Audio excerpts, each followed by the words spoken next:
Okay guys, welcome to Martin Motorsport and the second meeting of the season, and we're back here at Murray Bridge, and this video brought to you by Murray Bridge Septic Solutions. Good mate of ours, Graham Mutton, real handy solo rider back in the day, and this is his second season with us. We've got a big field again of Wingless, 32. We've got our good mate here, Andy Thomas. We better get him in the video. It wouldn't be a video without Andy. Come on, give us a smile. Don't go shy on us. He's gone all shy on us. So, yeah, 32 cars. I think there's 5 classes here today. We've got the little Formula 500s over here. And I think the other main one is modified sedans, parked down the end there on the left. And there's some AM cars and V6 Sprints, so a fair bit happening here today. But had that good meeting 3 weeks ago where Sam snuck in and got his first feature, so that's all forgotten now because this is a bloody hard class. So with 32 cars, try and make the A main or the feature, which is the top 20 cars after 2 heats, and the B main. So we'll get out there and see how we go. We'll just go down, and I think Sam's going to take you for a look down at the track, and I filmed down there a little bit earlier, so we might go and have a look at that too. And then later on, a few people have been asking or liking a few of the things we're showing you behind the scenes, so we might just go for a bit of a run through the car and show you a few of the setup things that we do, so it might make a bit more sense if you're new to Speedway. So we'll catch you later. G'day guys, just going to go have a look at the track. Looks pretty dry. Only just starting to put water into it now. It's probably about 12:30, so might be a bit late. It's a new track, guys, so we'll see what happens. But yeah, looks rock hard up high, rock hard down low. Gonna need to get some water into it and hopefully rip it up, and yeah, but not sure what's going to happen. If it goes pretty slick, we're probably going to be destroying tyres. Luckily I brought a fair few second-hand ones, so we might just burn a few of them up, save our good tread for somewhere else, but we'll see what happens. Have faith. So a few of you guys seem pretty interested in a bit of the behind the scenes stuff, so I thought we'll just go through sort of what we do back in the workshop before we get it here. So main thing is we get the blocking done, or the ride height, which is done with these little, it's obviously got a magnet on the bottom with these little blocks, and you can adjust the heights of them, and that's where they go. Sam's not using it to block at the moment, he's just got it in there so it keeps the wheel off the ground. I think he's going to groove that tyre. So they adjust your ride height. So basic ride height might be a 4-inch block on the back and a 3-inch block on the front. And it is completely opposite to what you think. The smaller the block, the higher it makes the ride height. So you usually have something like a 4-inch at the back and a 3 at the front. The front one will fit in between here. And with the smaller blocking, it actually makes it higher. So with a 4-inch, 3-inch blocking, it makes it a little bit higher at the front, and that's what you want. You want the front higher than the back, so it's putting all the weight back on the back tyres so you can get a bit of drive. And then just to complicate things even more, this is a raised rail, meaning that this side of the car is 1 inch higher than the other side, so you've got to put 1 inch different block on the other side. So hopefully that doesn't confuse you too much, but that's roughly what we do back in the workshop. Get the blocking set up, get the gearing set up, which is in there for whichever track we're at.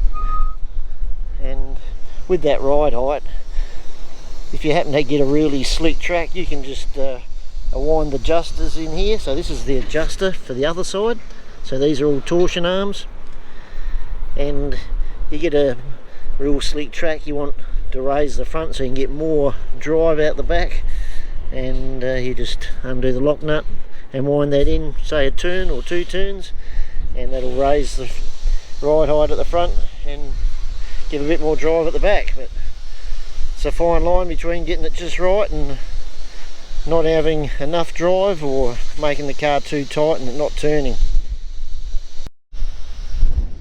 Next bit is our shocks. We've got, I think, 14 different shock absorbers we use now, and they've all got numbers on them, which we use Leon from Wolf Shocks, and we sort of adjust it to how the track is. So it looks pretty slick out there at the moment, so we're probably going to want a fairly soft setup, try and get the car staying down and driving.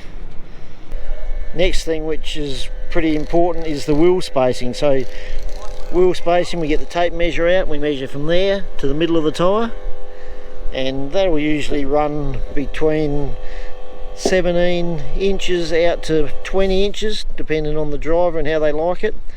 The further you have it out, the looser it makes, easier to drive, but probably slows you down a little bit. And on the left hand one, when we've got it there, we'll measure from the rail out to the middle of the tyre, and that one you have at about 13.5 inches. So don't usually adjust that one too much, although Sam tends to adjust it a little bit if he's not coming out the corners good. He'll widen it a little bit. But with these tyres, the two tyres, if you move them, both of them to the left, it tightens the car up. If you move them to the right, it loosens them up. So we vary ours a fair bit, and as the night goes on and as the track slickens off a bit, you'll probably just bring that one in an inch, and just to tighten it up a little bit as the dirt goes off the track. So these are your little spacings you use. So we've got a whole heap of different spaces that we put in there so you can adjust it, and that's for the outside where it locks into the wheel. So you can see those spaces all in there. I'm not too sure what he's got it set at, he varies it a fair bit. And this side is left hand thread, just the way the wheel goes, it keeps the nut tight, stops it from coming loose. And yeah, so pretty important, the spacing on those wheels, but basically you leave this one pretty much the same and the right one will go in and out with it. Next is the tyre setup. So I think this is the left rear we're going to use. Last meeting we used that one.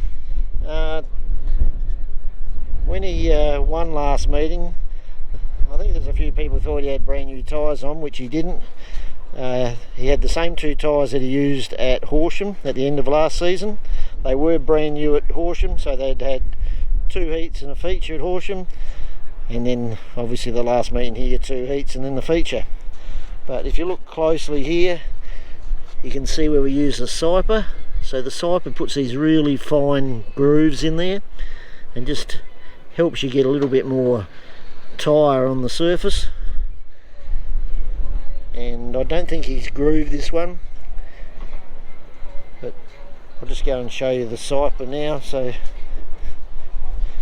the tyre he's using on the back right, there it is. So that's just your little siping tool. It's got little razor blade ends in there, a bit like Stanley knife blades, and just run it across and makes fine grooves in the tyre. And the other thing we do with the tyres is to get a bit more life out of them, is to use the tyre groover, which will go straight through there. Sam's just got it there now, so that's a bit of a heat gun straight through, and it just sharpens up the edges a little bit. This one hadn't been siped, so we'll probably sipe that later on. This is probably the tyre we'll use, so that hasn't been siped yet, so probably run it through that.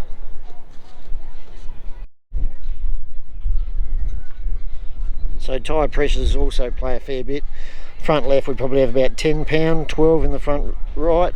Back left anything from only 4 pound up to maybe 7. And in the back right anything from 7 pound up to maybe 10, depending on the track. And the other thing with the tyres is the stagger. So the stagger is, when you measure, you might see in some of the videos, they're getting the tape measure and they measure all the way around, and It's usually written on here. This one here is 96.5. We'll have to measure that again because it's probably worn out a little bit since the last race. And then you measure the outside one, which is usually a lot bigger. And the reason you have the stagger is so it just helps the car turn into the corner. So if you were to have a 95-inch measurement on the back left and a 105 on the right, you'd have 10 inches of stagger. And it's all done in inches because most of the setups are from American books and stuff, so they tend to still use inches. So the more stagger you have, the easier it makes it to turn. Maybe on a track with a lot of camber, you probably might have less stagger, but we're still playing around with that and experimenting. Not too sure what's best yet. So with that stagger, if you were to let that car roll down the hill with the bigger tyre on the right and the smaller on the left, by itself it'd just naturally want to turn to the left. Okay guys, just getting ready for heat 1. So with this new track guy, he just soaked the top with a heap of water, so they had to go out and track pack, and it was a bloody mess. This is just some of the mud that we've scraped off. It knocked one of our spark plug leads and put a bit of a split in it, so it was shorting out, so we've sorted that out. So hopefully the track will now sort of improve as the night goes on, but it's been flat out trying to clean a little bit and get half a ton of mud off of it. Okay guys, here we go, heat 1. 4 back on the inside, I think it's where he's supposed to be, but he's actually 3 back. Someone must be missing.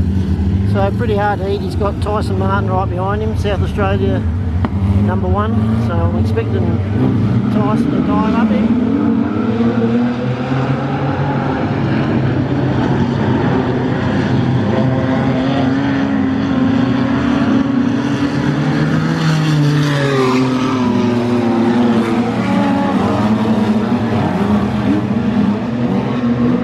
Greasy out there, but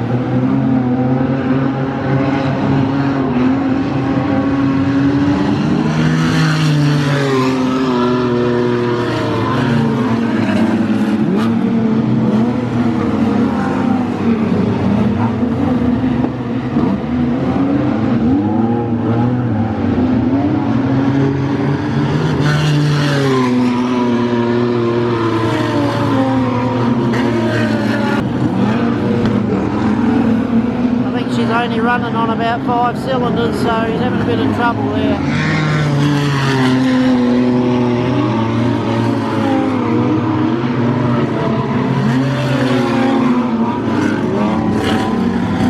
Doesn't sound good.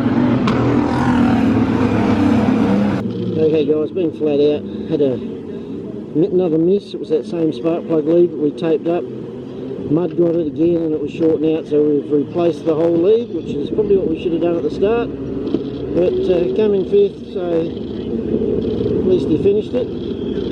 So starting out of 4, I think, in the next one. So if he can hold his position at 4, should get us through to the feature. Okay, here we go, heat 2, starting from 4. 2 back on the outside behind Tyson Martin. Hopefully he can follow him through a little bit. That'd be the plan, and hopefully it's not missing.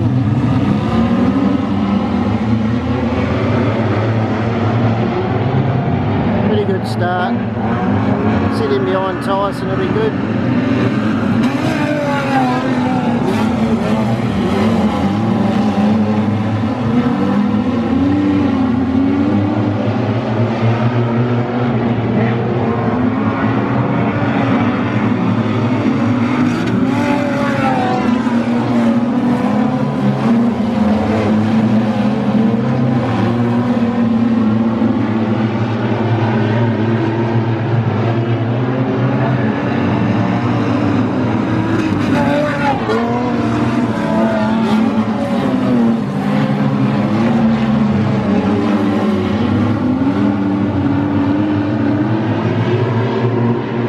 Lucky there with Nate.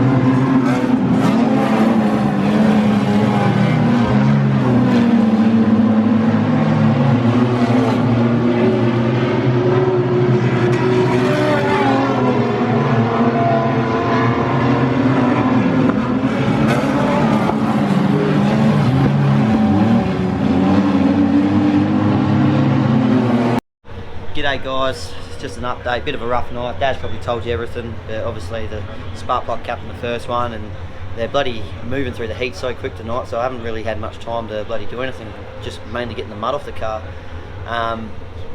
Second race, I see Nate Truan come up my inside, and I just went defense mode from there, and that ended up being slower, but I reckon I made it. Well, I was pretty much just defending slide jobs.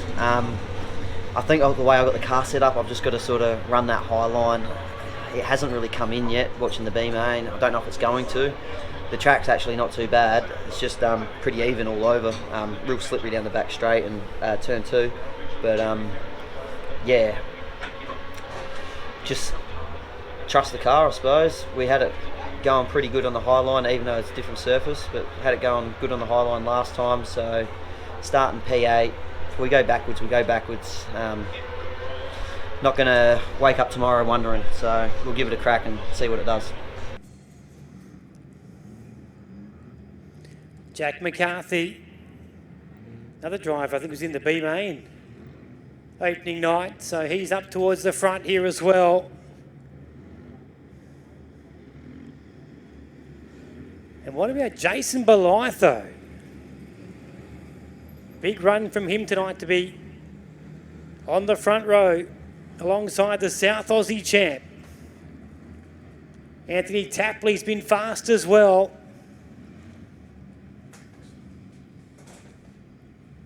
In that Andrew and Lynn Mayo, number 47. The 58 also, the Chicken Nugget on that third row, still looking for his first feature race win in the Wingless Sprint. 20 laps up on the counter. Final race of the night, we're underway. Martin threw it in hard. McCarthy to the inside, he might get by Bolitho. They stack up a little bit further back. McCarthy to the inside, gets by JB. Oh, fed him a wheel, a little in the exit of turn number 4. Bolitho caught it. Clay still flying high in the air. Track is still hooked up. Leader is Tyson Martin. Battle for second. Is it between McCarthy, Bolitho and Tapley? McCarthy, then Jason Bolitho. Tapley, Truan, Alexander, Bronson, Mauro, and then Sam Martin. The track conditions are a whole lot different than we saw on night number 1, where the track went away, took rubber, and Sam Martin stole it by working the outside groove that no one else even thought about using. Kirby Hillier has a fair way back too. We go green. Martin went nice and early. McCarthy lost a couple of car lengths, and they've both gapped Bolitho. So Bolitho now under fire from Tapley. Tapley slides up the inside. Oh, contact Bolitho in the left rear of the 47. Bolitho now vulnerable to both Alexander and Nate Truan. As these places do swap and change a little bit further back, but Bolitho and Truan losing out. But at the moment, it is Tyson Martin who's comfortable out the front. Jack McCarthy has got no answer for Martin at the moment. Third for Tapley. Then we get Ryan Alexander, Jason Bolitho, Nate Truan, who are regaining their kind of composure, the 52 and the 58. But considering they were right at the front, Bolitho started on the front row. Feature races 20. We're going to go yellow. Spoljaric again has had an issue with that car all night. He snuck through from the B.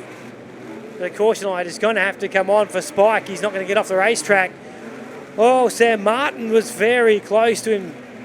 Can't believe we're still running green here. Spoljaric is still running, but very slowly. Caution light has finally come on.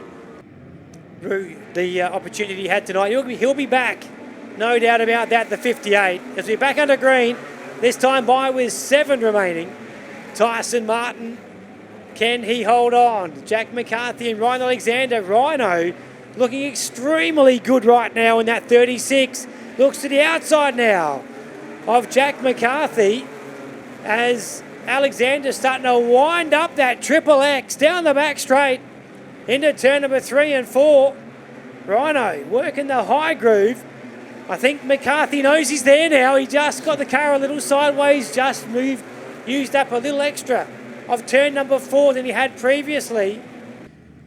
And Bronson Melrose got himself a top 5. Sam Martin's up there as well.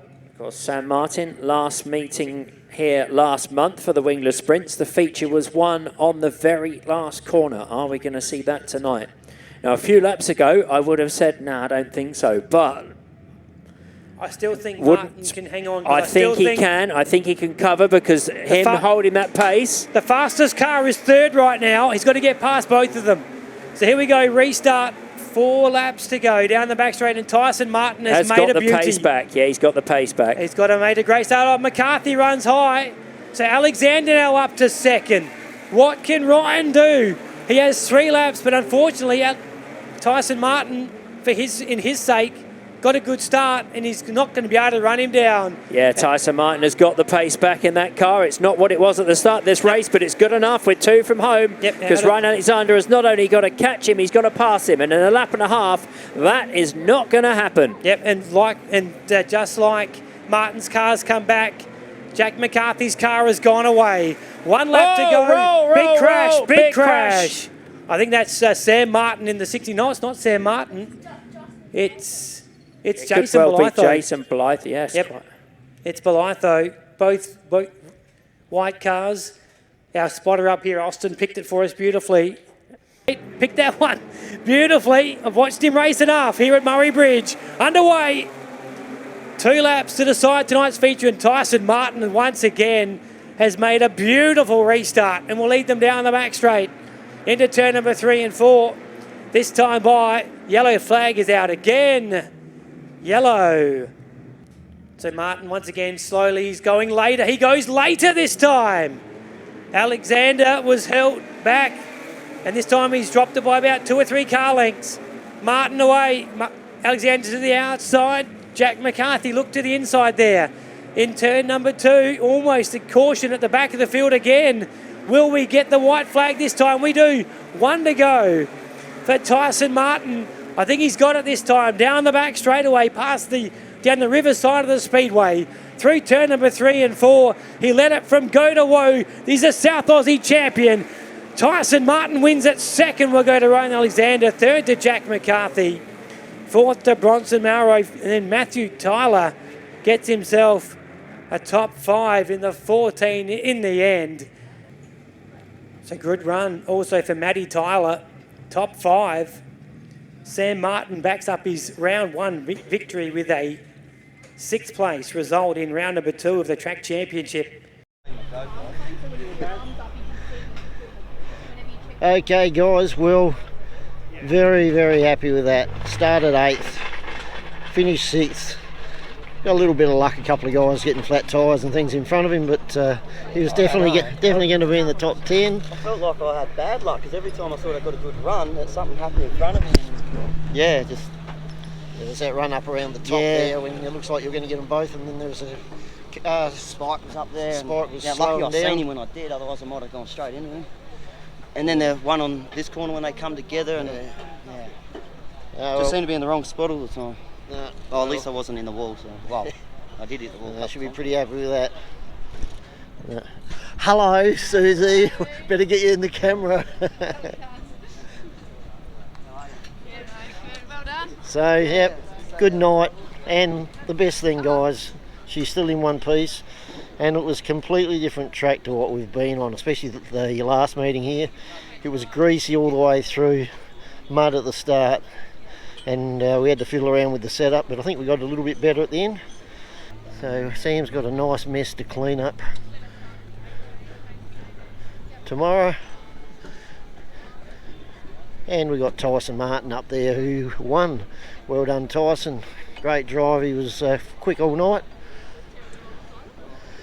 And then 2nd and 3rd, I've forgotten. It was McCarthy and Alexander. Not too sure what order.